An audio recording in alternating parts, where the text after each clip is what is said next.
morning and welcome to our online service for the Aberystwyth Ministry Area. And today, of course, is Palm Sunday. So quite an important day in the church's calendar, and one on which in a normal year, as you came into church, you would get presented with a palm cross. And clearly, we can't do that in this way.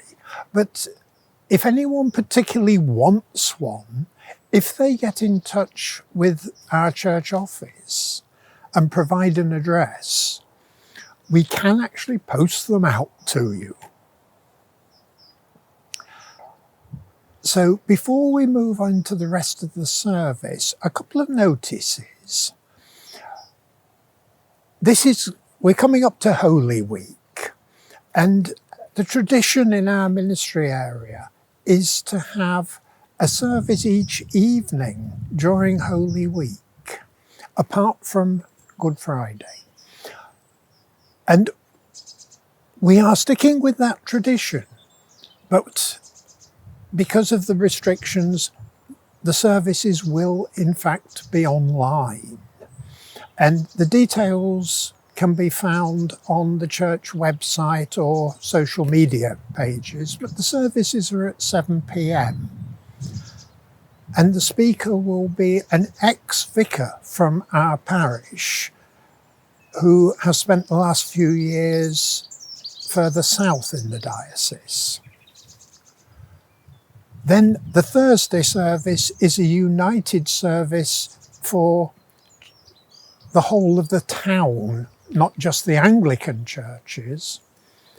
And Good Friday, there will be two services. The first one at midday, which is an all-age service online, and a short service in Holy Trinity Church at 2 o'clock. There will also be a prayer vigil running on Saturday. Details again can be found on the website. So before we move into the rest of the service, shall we pray? Lord, we thank you that when you came to Jerusalem on that first Palm Sunday, you were indeed welcomed and treated as royalty. But we remember that that very quickly turned to rejection. Therefore, Lord, as we meet together today, we ask that you will keep us focused on you and that you will ensure that we are not as easily swayed away from you as those people were. So, Lord, speak to us, we pray, through this service. For thy name's sake. Amen.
Hi everyone, I'm here to talk to you today about an organisation I work for called the Praxis Centre for Hope and Activism.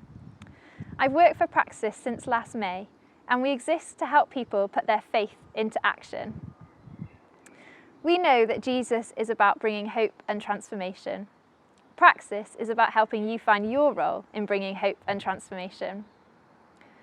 As part of this, we run 6-week courses where you'll hear wisdom from activists, theologians, experts, and it'll help you reflect on your own context and equip you with the skills you need to put your ideas into practice. And then all of this is done within a community of people making the same journey as you, who can encourage you and support you along the way. So as lockdown hopefully comes to an end, you might be starting to think about what activities you want to be involved in as society reopens up. It's a perfect time to think about how to make a difference. Maybe you feel God is calling you to put some new ideas into practice, or reflect on what you did pre-COVID. Or maybe you just want to get more involved in justice and activism and don't know where to start. Well, our 6-week course would be brilliant for you. It'll help you think through your own ideas. You'll be able to hear input from our activists, our theologians and our experts. And we also have a one-to-one coaching element in the course, which will really help you to dig deeper into what your role could be in God's grand story. I did the course 2 years ago when Praxis first started, and it was really helpful in helping me think through how to put my passions for caring for creation into practice. And it was inspiring me to do things like run services in church. Some of you might remember the service we did about plastic pollution, or some of you might also remember the service we did about fuel poverty a couple of years ago, where we conducted the service without any energy or electricity, and we were all tucked in one of the corners of the St Mike's building. It was also super instrumental in helping me set up Just Church, a group of individuals who are also passionate about caring for creation and tackling injustice. And we've run a number of activities since then. So our next course is starting on April the 8th, and we would love for you to join us. You can visit our website to find out more details about the course, and so you'll also be able to read testimonies of other people who've done the course before and how it's helped them to put their faith into action. Please, of course, feel free to drop me any questions. I'd love to talk to you more about the course. So, yeah, that's it from me. Thank you for listening. Bye.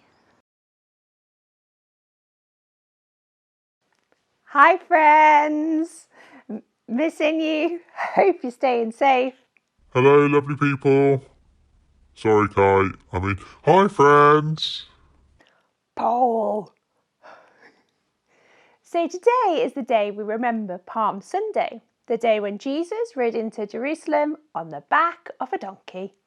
Perhaps not the way you'd expect a king to arrive. No, but on that day, everyone seemed to be shouting, "Yay for Jesus!" They did. People lined the streets. Waving leaves and clothes around. They did. Why? Good question. I suppose the leaves and clothes were easy to hand, and these people seemed to be really excited about Jesus. They just couldn't contain their praise for him. A bit like the early church in Acts we've been hearing about. Yeah, they were praising Jesus, even though people told them to stop, and people weren't sure about the things they were doing. Can we do something to help us think about this, Hannah? We can. Although, I am a bit worried about the outcome. Be sensible, people. Thanks, Paul. We're going to sing some praise to God in a minute. Now, on Palm Sunday, people grabbed what was near them to praise God with. Now, go on, grab something nearby and wave it around to praise God. No vases or cups of tea now. Thanks, Paul. This will do. We might feel a bit silly to do this. Do you? Well, the people on the roadside had no inhibitions. When Jesus rode on by, they waved to their heart's content. Perhaps as we sing our praise to Jesus now, we could hold that item and consider that Palm Sunday moment as we lift our praise to God in song. Jesus, help us learn to praise you from the bottom of our hearts, no matter what we face. Amen. Amen.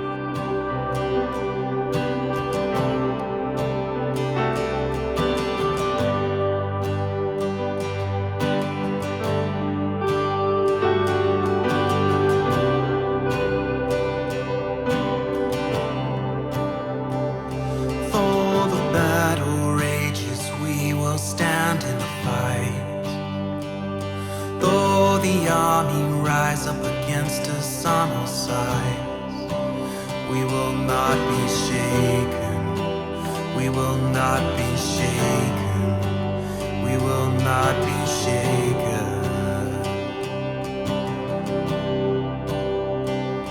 Though the battle rages, we will stand in the fight. Though the armies rise up against us on all sides, we will not be shaken. We will not be shaken. We will not be shaken.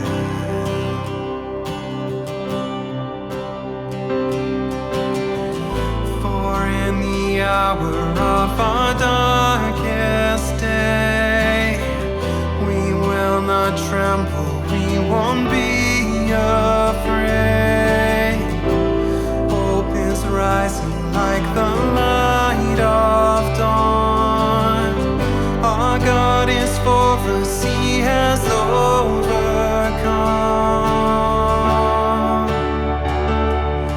For we trust in our God,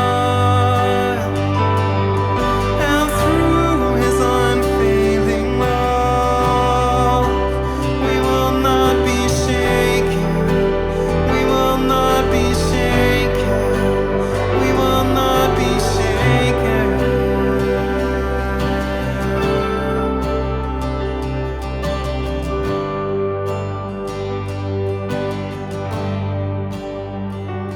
Though the battle rages, we will stand in the fight. Though the armies rise up against us on all sides, we will not be shaken. We will not be shaken. We will not be shaken.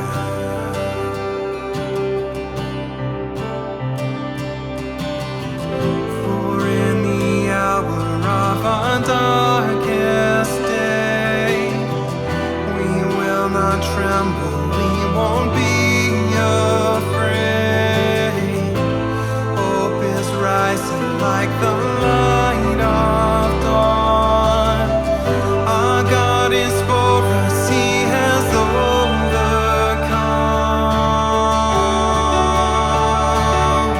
For we trust in our God, and through His unfailing love, we will not be shaken. We will not be shaken. We will not be shaken.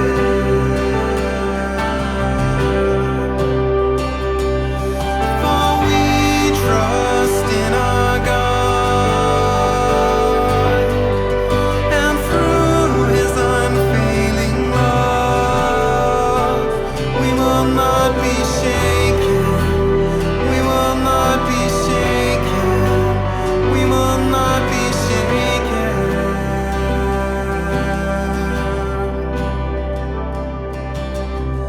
All those against Him will fall, for our God is stronger.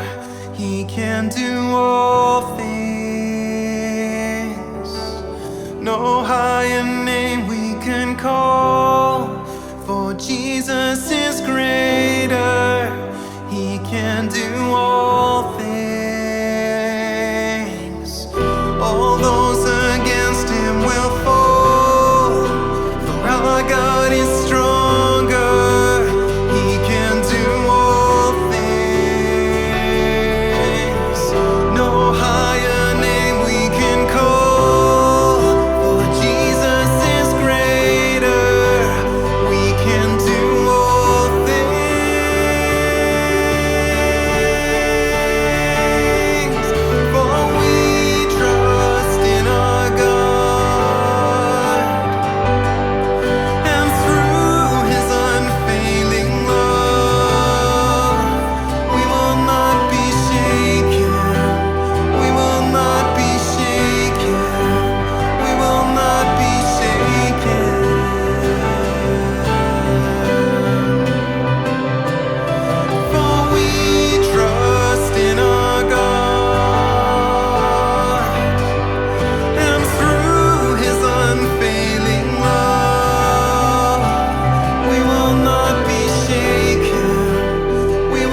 be shaken.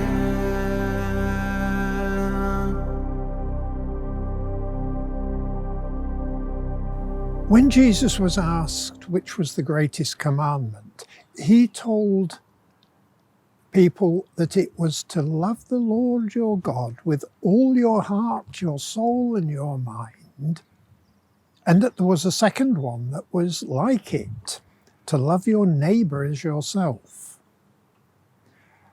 And none of us find either part easy. We fail.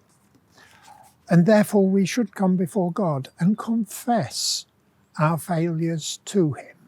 We will do that in a moment, but first a moment or two of quiet, just to think what we are bringing to that confession. Do we say together, Almighty God, our Heavenly Father, we have sinned against you in thought and word and deed, and in what we have left undone. We are truly sorry and repent of all our sins. Have mercy upon us, most merciful Father.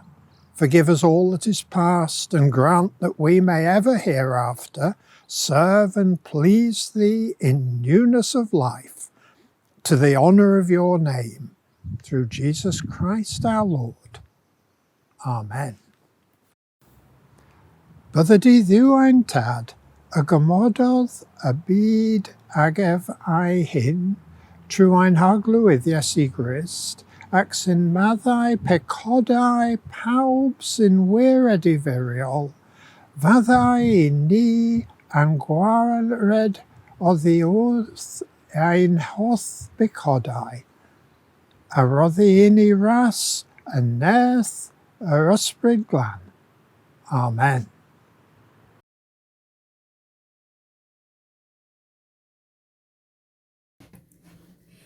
Acts chapter 8, verses 1 to 25. And Saul approved of their killing him. On that day, a great persecution broke out against the church in Jerusalem, and all except the apostles were scattered throughout Judea and Samaria. Godly men buried Stephen and mourned deeply for him, but Saul began to destroy the church. Going from house to house, he dragged both men and women and put them in prison. Those who had been scattered preached the word wherever they went. Philip went down to a city in Samaria and proclaimed the Messiah there. When the crowd heard Philip and saw the signs he performed, they all paid close attention to what he said. For with shrieks, impure spirits came out of many, and many who were paralyzed or lame were healed. So there was great joy in that city. Now for some time a man named Simon had practiced sorcery. He boasted that he was someone great, and all the people, both high and low, gave him their attention and exclaimed, "This man is rightly called the great power of God." They followed him because he had amazed them for a long time with his sorcery. But when they believed Philip, as he proclaimed the good news of the kingdom of God and the name of Jesus Christ, they were baptized, both men and women. Simon himself believed and was baptized, and he had followed Philip everywhere, astonished by the great signs and miracles he saw. When the apostles in Jerusalem heard that Samaria had accepted the word of God, they sent Peter and John to Samaria. When they arrived, they prayed for the new believers there that they might receive the Holy Spirit, because the Holy Spirit had not yet come on any of them. They had simply been baptized in the name of the Lord Jesus. Then Peter and John placed their hands on them, and they received the Holy Spirit.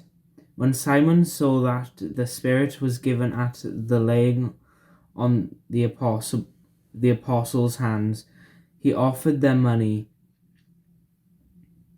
and said, "Give me also this ability, so that everyone whom I lay my hands may receive the Holy Spirit." Peter answered, "May your money perish with you, because you thought you could buy the gift of God with money. You have no part or share in this ministry, because your heart is not right before God. Repent of this wickedness and pray to the Lord in the hope that he may forgive you for having such a thought in your heart. For I see that you are full of bitterness and captive to sin." Then Simon answered, "Pray to the Lord for me, so that nothing you have said may happen to me." After they had further proclaimed the word of the Lord and testified about Jesus, Peter and John returned to Jerusalem, preaching the gospel in many Samaritan villages. This is the word of the Lord. Thanks be to God. Hello everyone, it's great to be with you this morning. So it's Palm Sunday if you're watching this live, and often we think about Jesus going into Jerusalem on a donkey. We've already heard a little bit about that from Hannah and Paul. And we hear about how people would be waving palms in celebration of welcoming Jesus as their king. Well, this morning in the Acts passage, we don't really hear about people coming into Jerusalem, but we do hear about people leaving Jerusalem.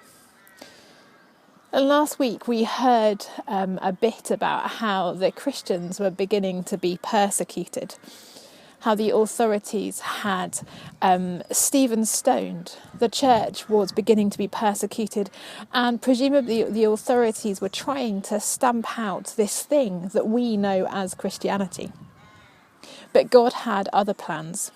Instead of stamping it out, this persecution led to the spread of the gospel.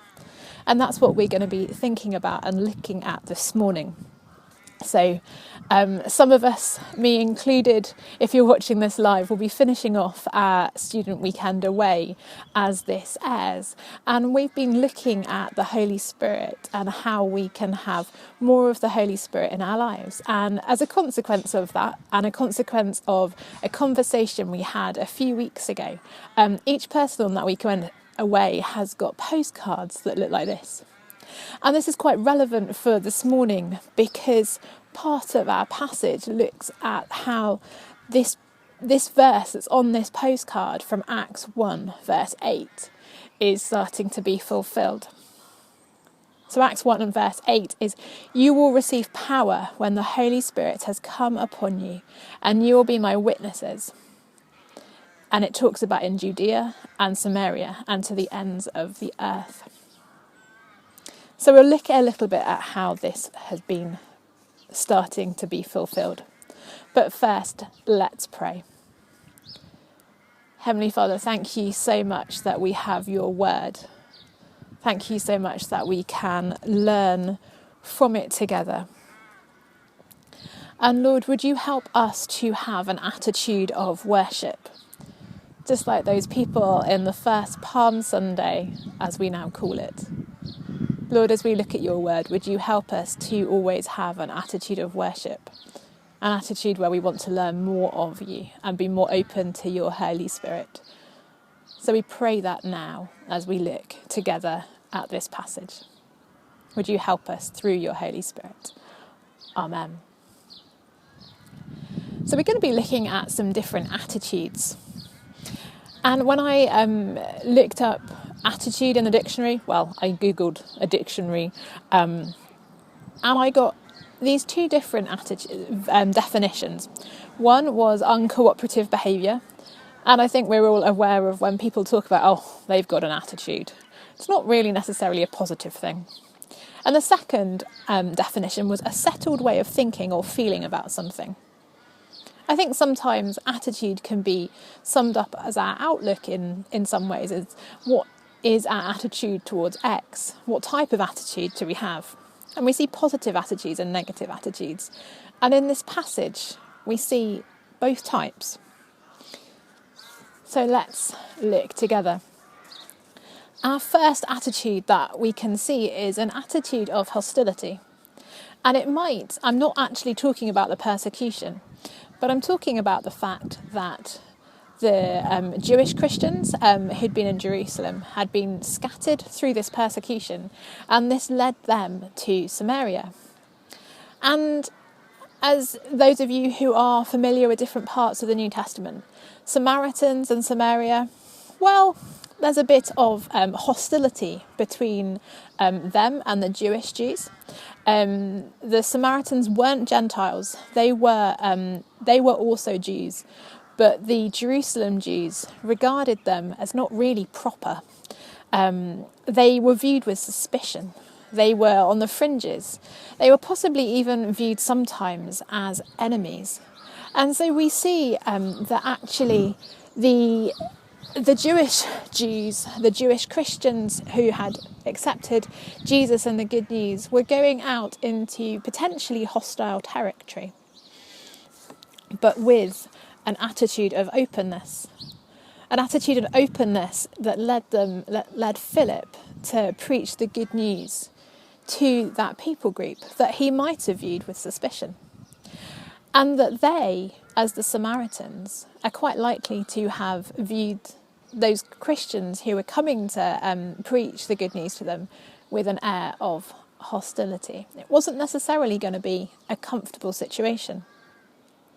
And so we'd heard that Simon the sorcerer had also been preaching in a way to the Samaritans. He'd been drumming up a bit of a following, but actually when Philip started preaching the good news, that got the Samaritans' attention. That they heard things and they saw things. They saw signs and wonders, and these demanded and captured their attention. It went hand in hand. It wasn't just the good news being preached, but there was a demonstration of the good news too.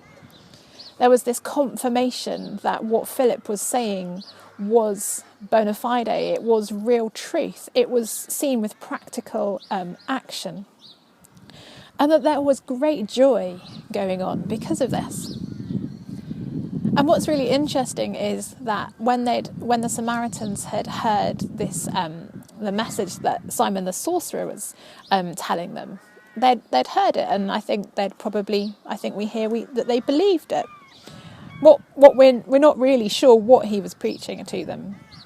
But when Philip preached the good news, they believed and they were baptised. This message that Philip was preaching led people to action, and it brought great joy. But they hadn't yet received the Holy Spirit. And so we see how key the Holy Spirit is. One of the commentaries I was reading in preparation for this passage had a brilliant quote that said, "They were simply not fully equipped yet to be full-fledged Christians. Without the Holy Spirit, there's an aspect missing. The Holy Spirit that we hear so much of in Acts, the third person of the Trinity, is not an optional extra. The Holy Spirit is key." And Luke, from the way he's writing, believes that you could tell whether somebody had been filled with or had yet received the Holy Spirit. And these Samaritan believers hadn't. Which leads us to our next attitude, an attitude of willingness. Of Peter and John to go again to a region that they might have been a little bit daunted by, a little bit, okay. But they went for a specific role. They went as apostles, and they were going to lay hands on these new believers so that they could be filled with the Holy Spirit.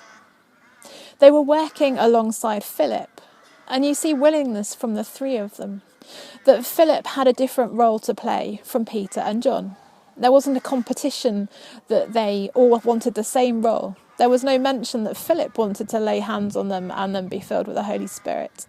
There was an acceptance that they all had different parts to play, and that was good and right and proper.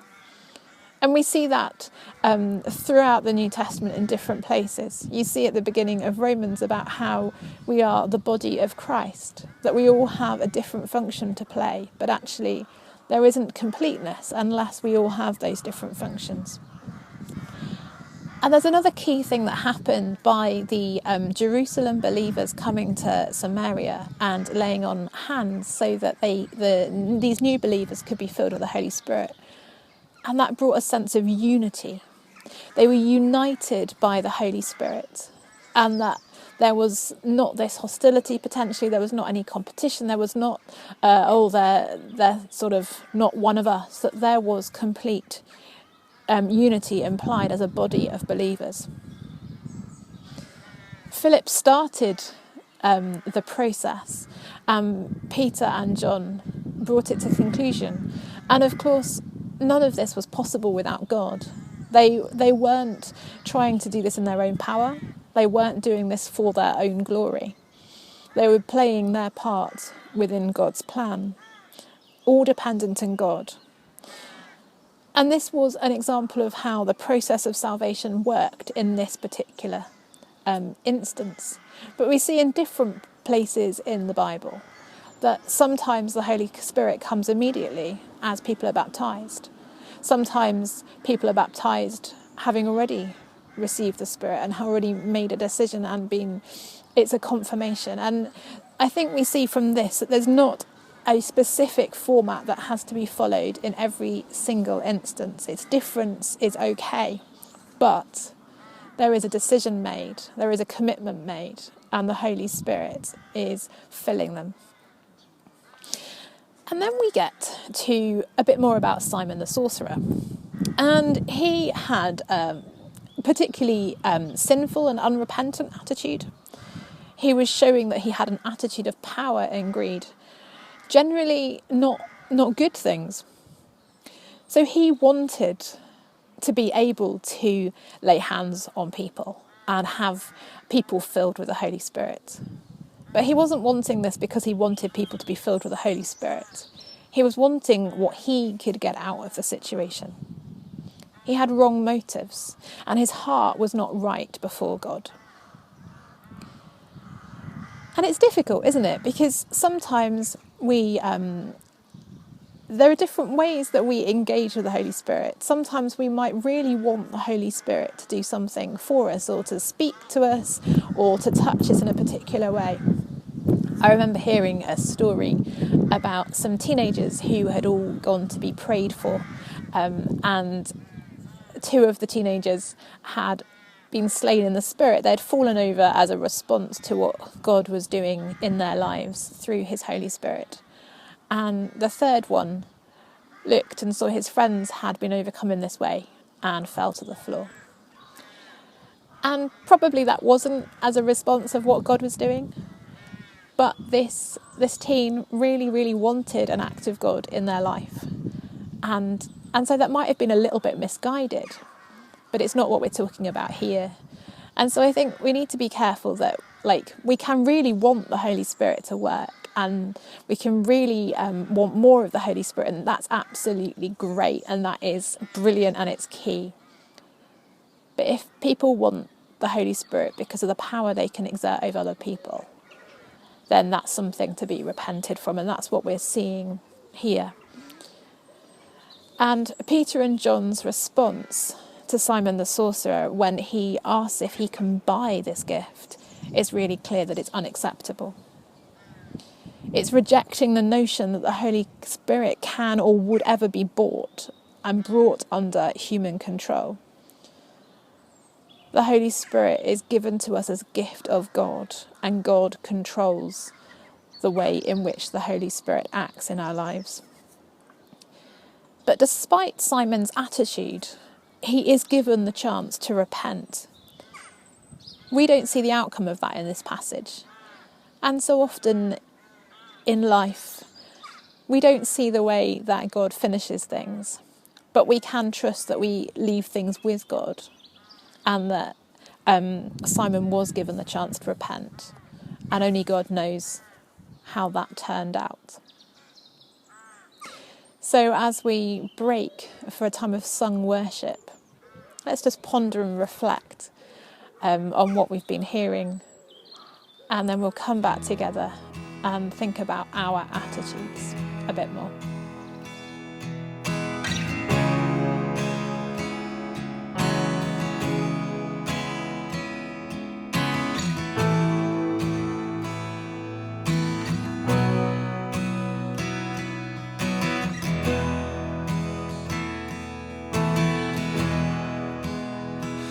I once was lost, I walked away. The road was dark, I could not see. My hope was gone, the pain was real, but your mercy,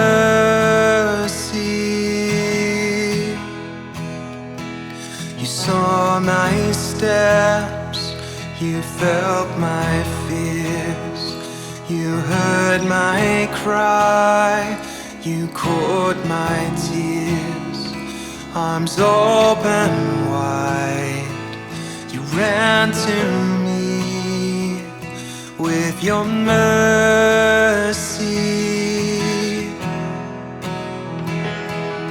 Your mercy, your mercy. I stand before my King and bow my heart to sing. You saved me, you raised me, you died so I could live. No greater love than this, your mercy.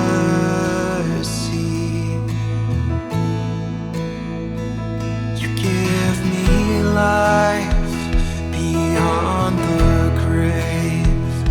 My deepest shame is cast away. You sing a song, it covers me. It's your mercy.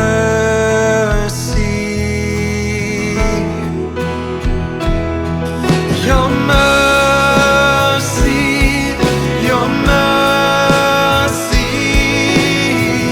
I stand before my King and bow my heart to sing. You saved me, you raised me, you died so I could live. No greater love than this, your mercy, your mercy. I stand before my King and bow my heart to sing. You saved me, you raised me, you died so I could live. No greater love than this, your mercy.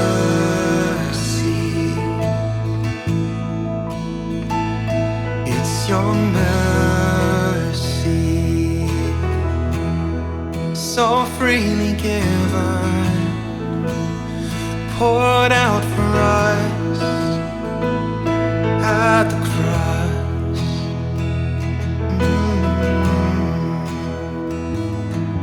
Your mercy.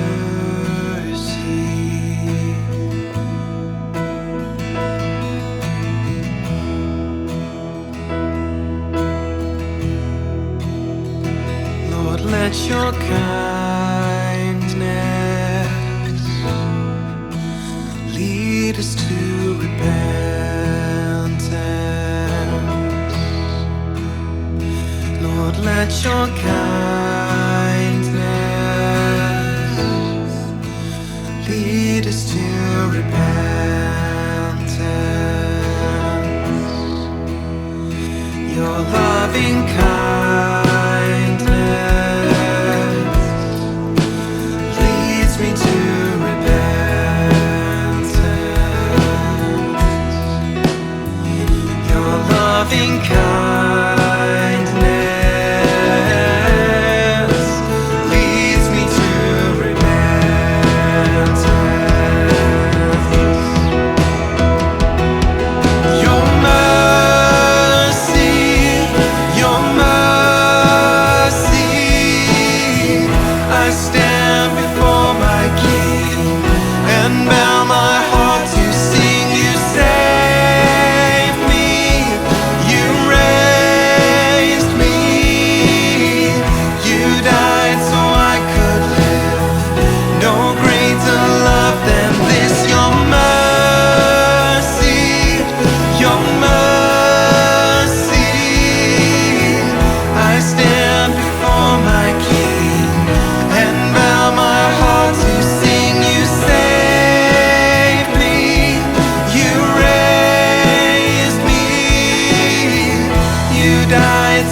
I could live. No greater love than this, your mercy. And you sing it over us.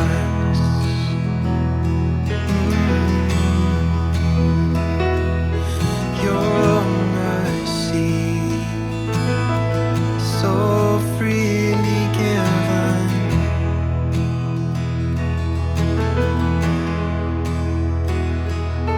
Your mercy.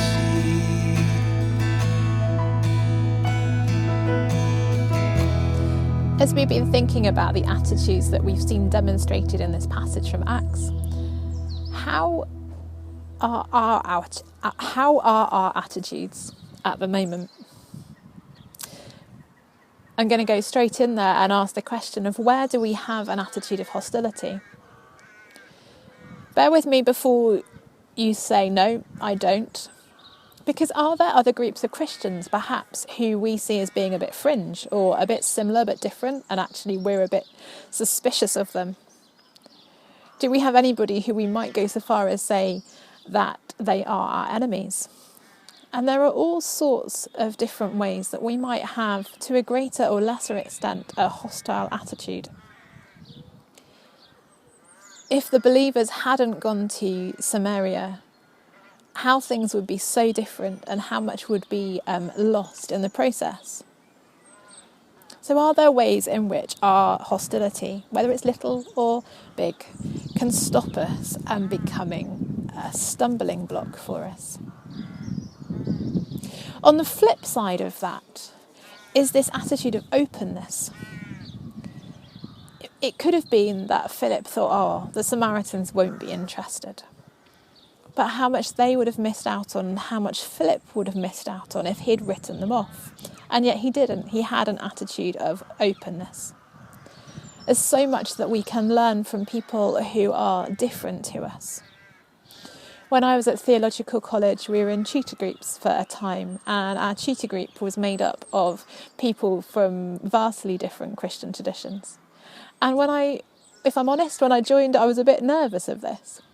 But by the end of it, we were able to learn so much from each other. And actually there were instances, one of which I can remember with huge amounts of fondness, where we had a service in chapel and we had charismatic modern worship accompanied by incense, and standing there swinging incense, something I never envisaged doing. And it's not really my cup of tea. But in that moment, it was the most beautiful thing to be able to combine things that were important for two different groups of people who usually worshipped in very separate ways. And the sum of those two different things was far greater in that instance than either would have been on their own. We can learn so much from people if we are open to different things. So what could we be missing out on if we are closing ourselves off? And also we see how key it is in the passage to being open to the Holy Spirit. And that means that we make ourselves vulnerable because we're no longer in control.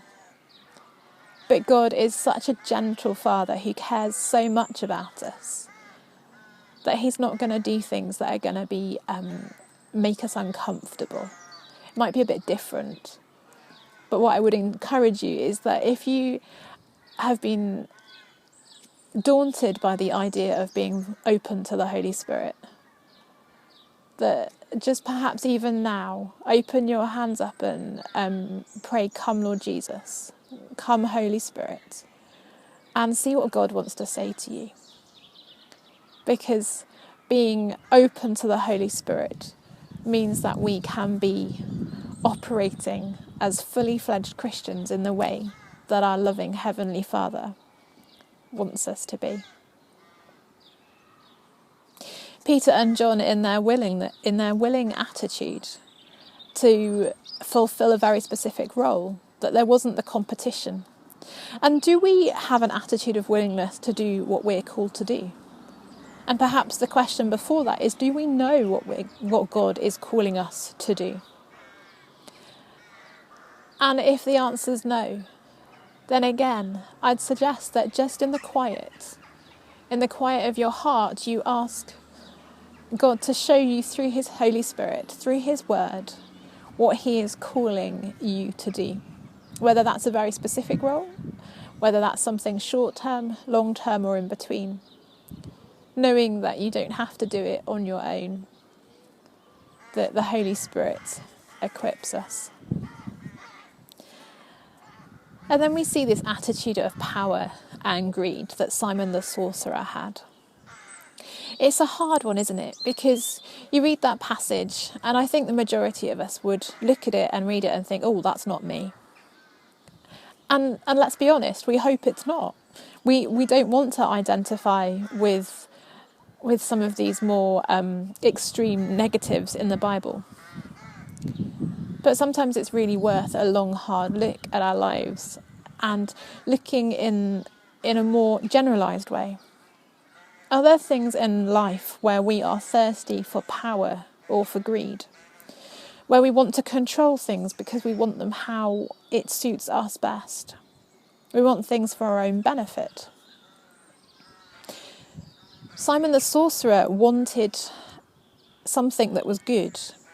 He wanted, he wanted the power to get something that was good, but at the heart of it, the Holy Spirit. Wanting engagement with the Holy Spirit is, of course, a good thing. But the way he was going about it was all wrong. You can't buy or manipulate or control the Holy Spirit. And so are there things that we are wanting power over for, even if it's something good, but for the wrong reasons? Or going about it in the wrong reasons? And perhaps that's food for thought and reflection. But within that, knowing that Simon the sorcerer, even with the attitude that he had, he was given the chance to reflect. So let's think back to that verse in Acts 1, verse 8. That you will receive power and the Holy Spirit has come upon you and you will be my witnesses to the end of the earth. As with so much of Acts, this passage has the Holy Spirit running throughout it like a stick of Brighton Rock has those words through the middle. It wouldn't be what it is without the Holy Spirit. And all of these things that we've been talking about, all of these attitudes, whether they're good things or they're bad things, can and should come under the remit of the Holy Spirit. Whether we've been challenged or convicted, excited or daunted, we are not on our own. Everything that we've been talking about is within the power of the Holy Spirit. So let's pray. Heavenly Father, thank you so much that you equip us by your Holy Spirit. Where we've been challenged, would you speak to us? Would you reassure us of your presence? If we have been far from asking for the Holy Spirit to daily impact our lives, would you help us? And even now we pray, come Holy Spirit, would you speak to us? Lord, would you show us what you want us to fix our eyes on as a result of these words? Thank you that you love us so much, that you are a gentle, loving Father. So even as we leave this time of looking at your word, would you continue to speak to us through your Spirit? In the name of your precious Son, Jesus, we pray. Amen.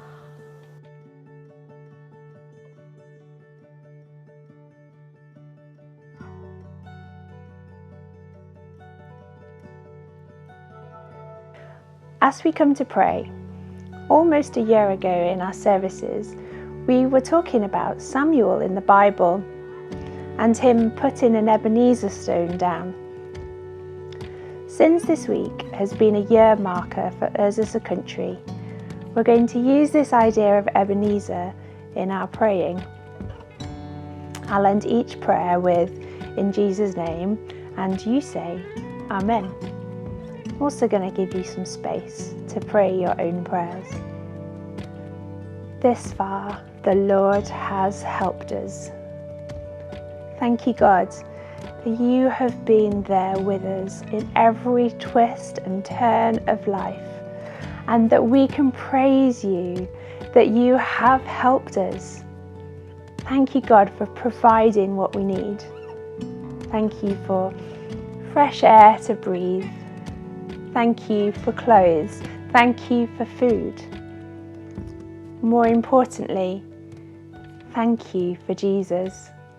And thank you that he is the King who comes in your name, and that he deserves all the glory in the highest heavens. Perhaps take a moment to think about how you might have praised Jesus as you watched him riding on a donkey.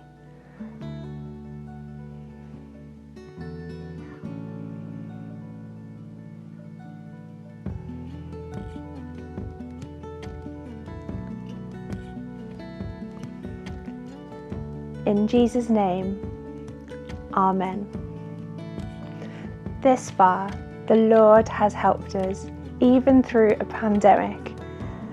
Thank you, God, for the work of the NHS and for the way that them and so many others have worked so hard to keep us safe.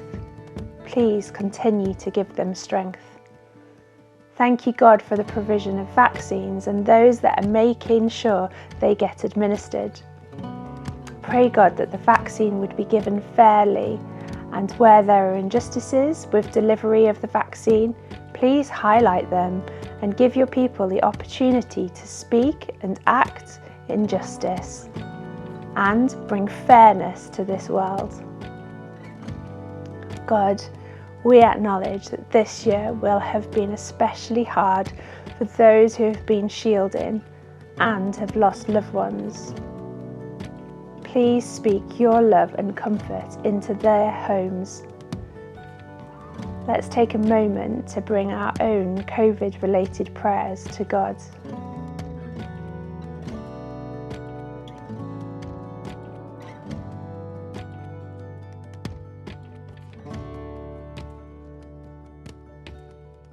In Jesus' name, Amen.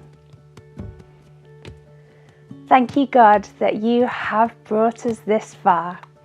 Thank you for creating this beautiful world. But we also acknowledge that we have not looked after the world you so carefully created. We're sorry. Sorry for the ways we've not looked after your creation or your people properly. Please help us, your followers, to speak into situations with your power. Where there is war, bring peace. Where there is inequality, bring fairness. Where there is misuse of your creation, bring justice. Let's take a moment to lay before God our world.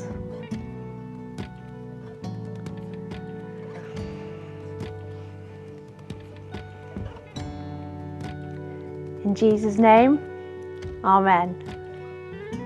This far, the Lord has helped us. Thank you for the testimonies of you at work in the church over the centuries. Thank you for the way we've seen you at work in the churches that we represent in this service. Thank you for the example of the church in the Bible. Help us be people that follow your lead, acknowledge you in our lives, and keep our eyes fixed on you, our rock. Thank you for the way in which your church across the world has responded to needs, especially over the last year, but please help us to get even better at it. We want those who don't know you to encounter you, God, and those that do know you to grow in their relationship with you. let's take a moment to pray for the churches where we are.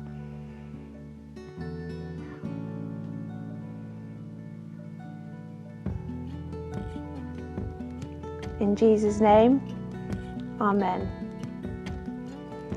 Thank you, God, that tomorrow we will be able to say, this far you have helped us. Let's bring our prayers together by saying the prayer that Jesus taught us together in the language of our choice.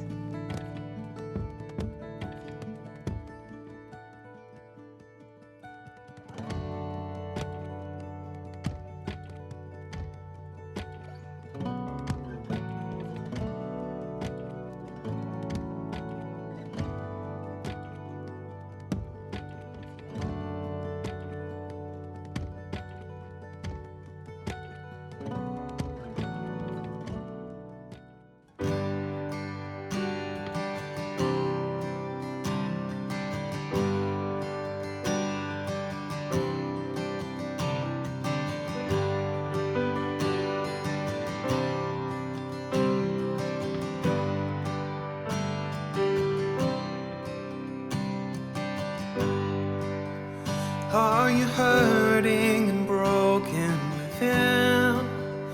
Overwhelmed by the weight of your sin?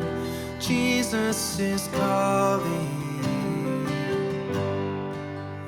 Have you come to the end of yourself? Do you thirst for a drink from the well? Jesus is calling.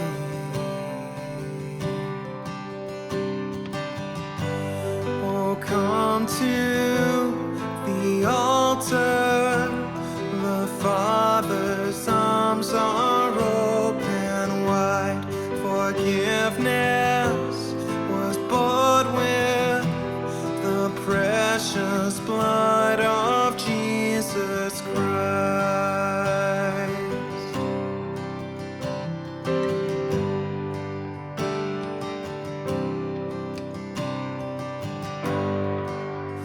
Leave behind your regrets and mistakes. Come today, there's no reason to wait. Jesus is calling. Bring your sorrows and trade them for joy. From the ashes a new life is born. Jesus is calling.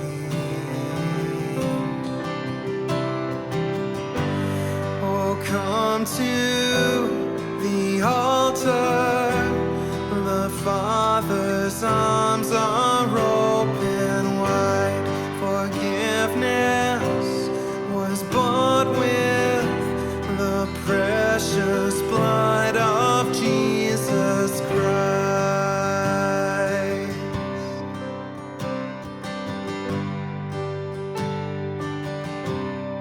No, what a Savior, isn't He wonderful? Sing hallelujah, Christ is risen. Bow down before Him, for He is Lord of all. Sing hallelujah, Christ is risen. Oh, what a Savior, isn't He wonderful?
So as we come to the end of our service, thank you for taking part in it with us.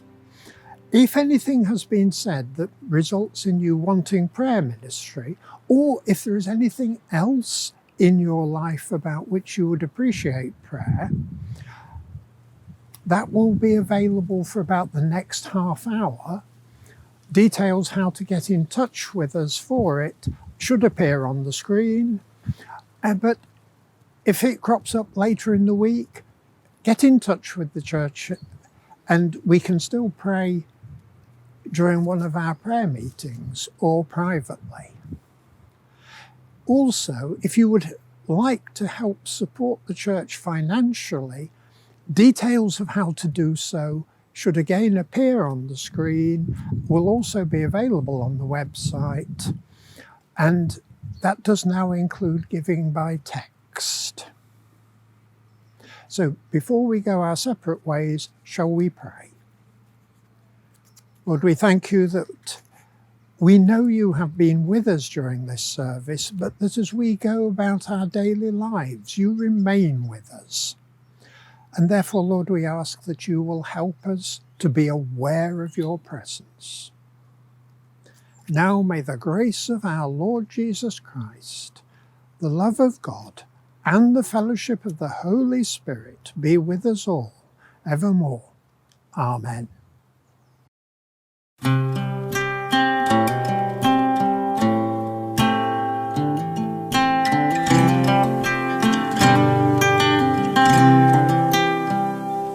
O fy arglwydd yw fy mrenin, mae'n ddirgelwch mawr i mi. Wrth i teistedd ar dy orsedd, mae dy feddwl arna fi. Yn dy galon, rwy ty naddfwy, gostyngedig wyt yn wir. Ond mi welais dy ogoniad, wrth i'n ddod at Galfari. Wrth nesau at y groes, wrth i'n feddwl am dy waith. Taw llawenydd trwy fy nagrau, am fy mechod maddeuant a gaint. O fy Iesu mawr fy mrynwr, cariais groes i'r bryn ar y llyn. Oes dy ddwylo pyr dan fy hoelion, trwy dy gwyfau roes ti'n byr. Trwy dy habeth, cis fy mardwn, am cydwybod nawr sy'n lan. Wrth i'n ddod yn nawr i ddoli, gwaed y groes am byth bydd fy nghan. Wrth nesau at y groes, wrth i'n feddwl am dy waith. Taw llawenydd trwy fy nagrau, am fy mechod maddeuant a gaint. O fy arglwyddiwr fy nghalwr, wrth i'n gerdded llwyf mae'r byd. Rwyt yn addo i fy nido, a dy ochr di-rywni. Diolch Iesu am dy ofal, rwyf yn ddiogel yn dy law. Ac o'm ochr